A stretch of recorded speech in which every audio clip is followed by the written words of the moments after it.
So ito yung bira ko lang makita sa mga bike shop. Maglalakbay ako patungo sa kawalan upang amunin tong pangarap sa buhay at susuungin to itong kadiliman. Makita ko lang ang liwanag ng katarungan. Okay, bike check natin tong si Ken sa Bronta V2. So ito yung bira ko lang makita sa mga bike shop. Itong brand ng Ken's. Usually kasi meron ako na bike check niyan, yung Ken's Cosmo, Ken's MTB. Ito naman yung parang pa-ladies bike nila na version ng MTB. Pag meron kasing ganyan, usually pang lady biker o kaya pwede naman sa lalaki na may pusong babae.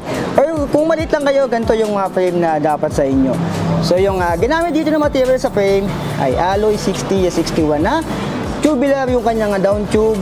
And sa kanyang top tube ay tubular din. Nandito yung Ken's. Napakasimple lang niya. Wala nang ibang decals dyan. Nandito yung Bronta V2. Yung kanyang model. And yung cable routing nito ay meron sa kanyang top tube. Itong top tube niya, ayan yung kable papunta dun sa kanyang disc brake sa likod. And dito naman tayo, yung RD ay dumaan dito sa kanyang ilalim.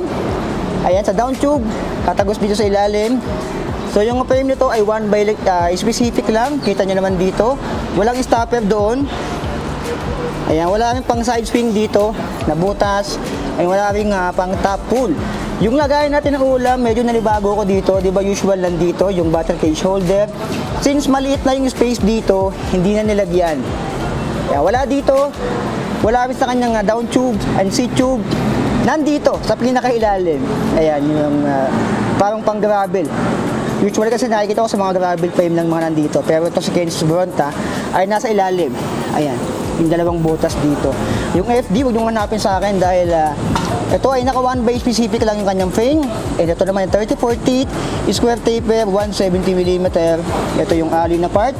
Ito yung bakal. Yung chain ay stock lang yung ginamit dito. So parang wala siyang brand dyan. Pangkaraniwan sa mga gantong nababike check natin. Dito naman sa RD, L2, A5 yung ginamit. So pag L2, A5 ay 9 speed yan. L2, A3 is 8 speed. L2, A2 ay 7 speed.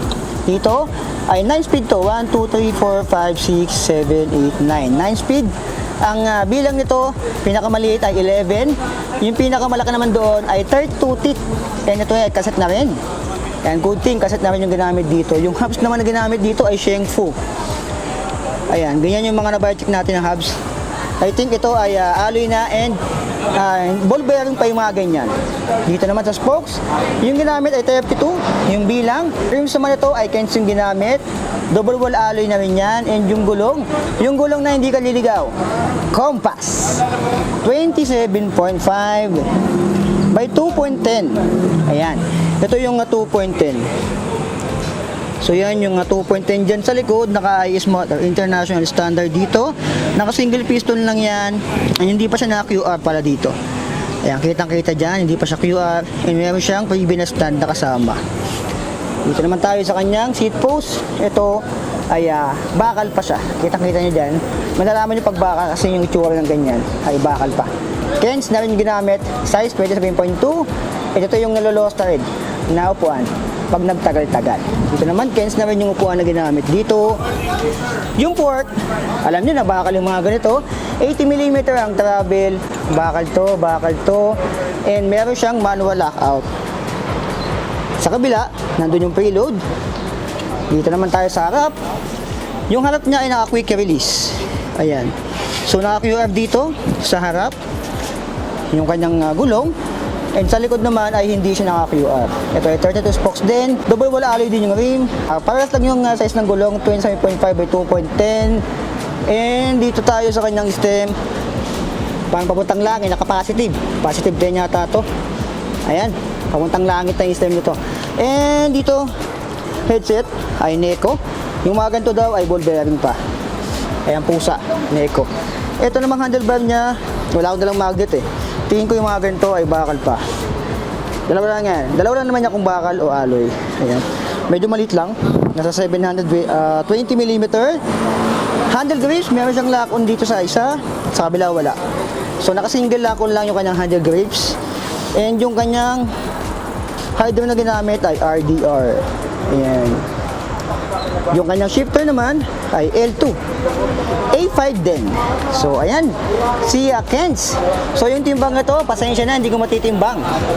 Dahil yung timbangan ko ay medyo may problema na. Tinatabla na ako ng timbangan ko eh. So, yung presyo nito, para hindi naman umaba yung video natin, ang presyo nito dito, 10,079 pesos.